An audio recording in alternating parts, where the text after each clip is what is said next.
Bugüne kadar sizlere bu kanaldan resim çizerek farklı konulardan bahsetmişim. Ama öyle sıra dışı bir dönemden geçiyoruz ki bunlar bana çok yeterli gibi gelmiyor. Gerçekten de belki de yaşanabilecek en zor ve kritik dönemin içindeyiz ve onu yaşamaya çalışıyoruz. Pek çoğumuz sıkıntı içindeyiz ve genelde yeme, içme, giyinme gibi en temel ihtiyacımızı karşılama çabasındayız. Bana göre kitap okumak da en temel ihtiyaçlarımızdan biri. Fakat maalesef diğer önceliklerimiz yüzünden bunu hep ötelemek, biraz daha geri plana atmak zorunda kalıyoruz. Bu videoda resim çizerek size kitap okumanın faydalarından bahsedip videonun sonunda bir kitap tavsiyesinde bulunacağım. Bunun için Ankara Millet Kütüphanesi'ne giderek bir kitap aranışında bulunmak istiyorum. Bu yolculukta gelin beraber olalım.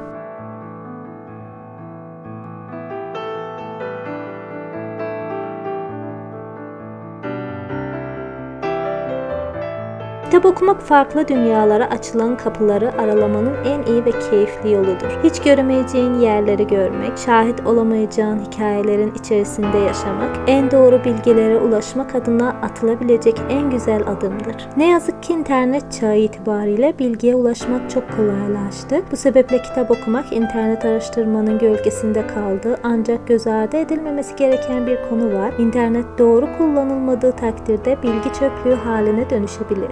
İnternet platformları bilgiye ulaşmayı bir hayli kolaylaştırıp zaman kazandırırken öte yandan kafalarımıza doğru bilinen yanlışlarla doldurabilir. Elbette bu internetin ne şekilde kullanıldığı ile ilgili, fakat söz konusu kitaplar olunca bilginin doğruluğu konusunda şüpheler ortadan kalkar. Kadir Has Üniversitesi'nin hazırladığı Türkiye Eğilimleri Araştırması 2020 raporuna göre ülkede gazete okumayanların oranı %56.6, kitap okumayanların oranı %59.1 iken vaktinin çoğunu sosyal medya hesaplarına ayıranların oranı %91.2, televizyon izleyenlerin oranı ise %93.3 olarak kaydedilmiş. Kitap okumanın faydaları saymakla bitmez. Kitaplar yalnızca spesifik bir konuda bilgi veren araçlar değiller. Sayısız faydasıyla aynı zamanda insanın en yakın arkadaşlarından biridir. Düzenli bir eylem haline getirildiğinde kitap okuma, bir insanın kendi için yapabileceği en büyük iyilik olabilir. Peki çok insanın bizlere yıllar boyu kitap oku demesinin altında yatan faydalar nelerdir? Kabul etmek gerekir ki 1000 kelimelik bir dili konuşmak ile 10.000 kelimelik bir dili konuşmak arasında fark vardır. İfade ve iletişim becerilerinin geliştirmenin yolu okumaktan geçer. Başkalarını anlamak için empati kurabilmek çok önemli. Kitaplar genellikle farklı bakış açıları ve düşünceleri öğrettikleri için empati becerilerini geliştirmenin harika bir yoludur.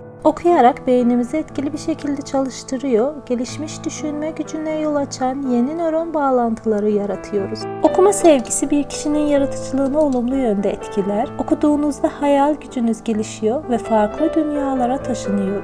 Düzenli okumanın faydalarından biri odaklanma yeteneğinizin güçlendirilmesidir. Okuduğunuzda beyninizi uzun bir bilgi akışına dikkat etmesi ve gelişen bir hikayeyi takip etmesi için sürekli olarak eğitirsiniz. Tarihten ders almayanlar onu tekrarlamaya mahkum. Sözü meşhurdur. Bu toplumlar için olduğu kadar bireyler için de geçerlidir. Geçmişte yapılan hataları yapmamak için onlardan ders almalıyız ve okumaktan daha iyi bir yol yok.